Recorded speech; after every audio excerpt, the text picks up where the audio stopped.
ಎಲ್ರಿಗೂ ನಮಸ್ಕಾರ ರೀ. ಮತ್ತೊಂದು ರೆಸಿಪಿ ಜೊತೆ ಬನ್ನಿ.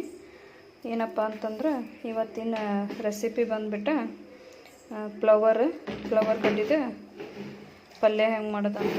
ಇಲ್ಲಿ ಬಂದುಬಿಟ್ಟು ನಾನು ಫ್ಲವರ್ನ ಸ್ವಚ್ಛಗೆ ಉಪ್ಪು ಹಾಕಿಬಿಟ್ಟು ತೊಳೆದಿಟ್ಕೊಂಡೇನಿ. ಮತ್ತು ಬೇಳೆನೂ ಹಾಕ್ಕೊಂಡು ಮತ್ತೊಂದು ಸಲ ತೊಳ್ಕೊಂಡೇನಿ. ಎರಡೂ ತೊಳ್ಕೊಂಡ್ಬಿಟ್ಟು ಇದಕ್ಕೀಗ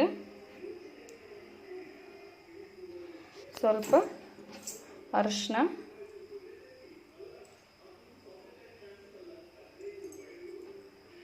ಮತ್ತು ಒಂದು ಸ್ವಲ್ಪ ಉಪ್ಪು, ಇಲ್ಲಿ ಸಾಲ್ಟ್ ಒಂದು ಸ್ವಲ್ಪ, ಎಲ್ಲನೂ ಮತ್ತು ನೀರು ನೋಡಿರಿ. ಕುದಿಯೋಕ್ಕೆ ಎಷ್ಟು ಬೇಕಷ್ಟು ನೀರು ಹಾಕ್ಕೊಂಡ್ಬಿಟ್ಟು ಎಲ್ಲನೂ ಹಾಕ್ಬಿಟ್ಟು ಇದನ್ನು ನೋಡಿರಿ. ಉಪ್ಪು, ಅರಿಶಿನ ಮತ್ತು ಕಟ್ ಮಾಡಿ ಫ್ಲವರ್ ಗಡ್ಡಿ ಮತ್ತು ಬೇಳೆ ಎಲ್ಲನೂ ಹಾಕಿಬಿಟ್ಟು ನೀರು ಇಷ್ಟು ಹಾಕಿಬಿಟ್ಟು ಕುದಿಯೋಕೆ ಇಡಬೇಕು. ಕುದಿ ಮಟ್ಟ ಅಂದ್ರೆ ಒಗ್ಗರಣೆಗೆ ಈರುಳ್ಳಿ ಅಷ್ಟು ಕಟ್ ಮಾಡ್ಕೊಂಡು ಪಟ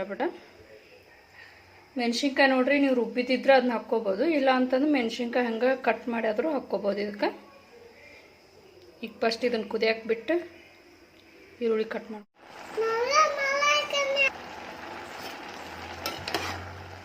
ನೋಡಿ ಹೆಂಗೆ ಕುದಿಬೇಕಂತಿದೆ. ಸೊ ಬೇಳೆ ಇನ್ನೊಂದು ಸ್ವಲ್ಪ ಕುದಿಬೇಕು.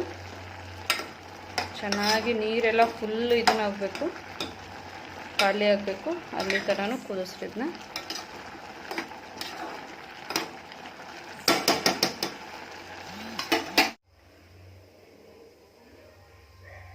ಇಲ್ಲಿ ನೋಡ್ರಿ, ಒಗ್ಗರಣೆಗೆ ಇದನ್ನು ಬಂದುಬಿಟ್ಟು ಪೂರ್ತಿ ನೀರಾಗುತ್ತಾನು ಏನು ಮಾಡಿದೆ.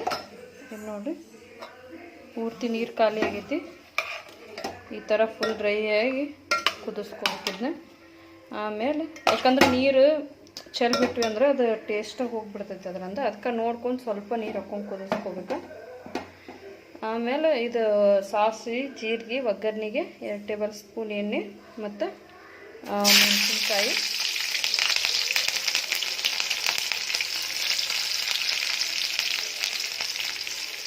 ಮತ್ತು ಈರುಳ್ಳಿ,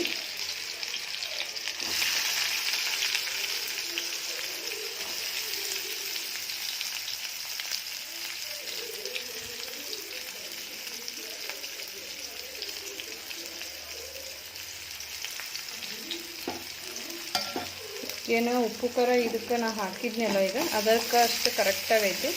ನಿಮಗೆ ಬೇಕು ಅಂತಂದ್ರೆ ಉಪ್ಪು ಅದು ಕಡಿಮೆ ಆಗಿತ್ತು ಅಂತಂದ್ರೆ ಬೇಕಂದ್ರೆ ನೀವು ಹಾಕ್ಕೋಬೋದು. ಅದಕ್ಕೆ ಒಂದು ಸ್ವಲ್ಪ ಈರುಳ್ಳಿ ಚೆನ್ನಾಗಿ ಬಾಡಿಸ್ಕೊಂಡು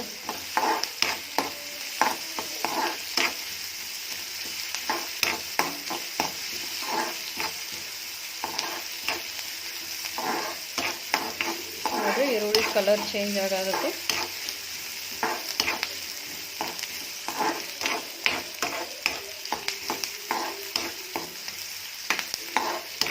ನೋಡಿರಿ, ಈಗ ಕಲರ್ ಚೇಂಜ್ ಆಯ್ತು ಈರುಳ್ಳಿ. ಈಗ ಬಂದುಬಿಟ್ಟು ಇದೇನು ಬೇಯಿಸ್ಕೊಂಡು ಇಟ್ಕೊಂಡೇವಲ್ಲ ಇದನ್ನೆಲ್ಲ ಪೂರ್ತಿ ಇದಕ್ಕೆ ಹಾಕ್ತಾನು. ಇದನ್ನು ಮತ್ತೇನು ಕುದಿಸ್ಕೊಳ್ಳೋ ಅವಶ್ಯಕತೆ ಇರೋಂಗಿಲ್ಲ.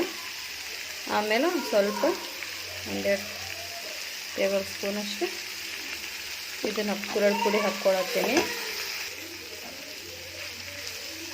ಹಾಗೆ ಕುರಳ್ ಪುಡಿ ಒಂದು ಹಾಕ್ಕೊಂಡು ಪೂರ್ತಿ ಕೈ ಆಡಿಸ್ಕೊಂಡು ಮುಗೀತು. ಕಡ್ಡೆ ಹಾಕಿ ಸೇರಿಸ್ಬಿಟ್ರೆ ಪಲ್ಯ ಮುಗೀತು.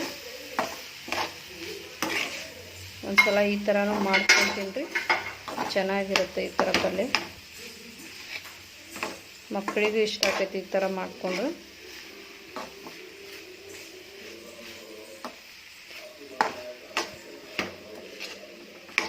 ರೊಟ್ಟಿ ಜೊತೆ, ದೋಸೆ ಯಾವುದ್ರ ಜೊತೆ, ಅನ್ನದ ಜೊತೆನೂ ಟೇಸ್ಟ್ ಆಗ್ತೈತೆ.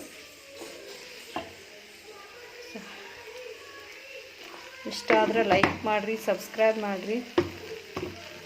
ಆಗ ಹೆಂಗಿತ್ತಂತ ಕಮೆಂಟ್ ಮಾಡಿರಿ. ಏನರ ಮಿಸ್ಟೇಕ್ ಇದ್ದರೆ ಕಮೆಂಟ್ ಮಾಡಿ ಹೇಳ್ರಿ, ತಿದ್ಕೊತೀವಿ. Thank you so much.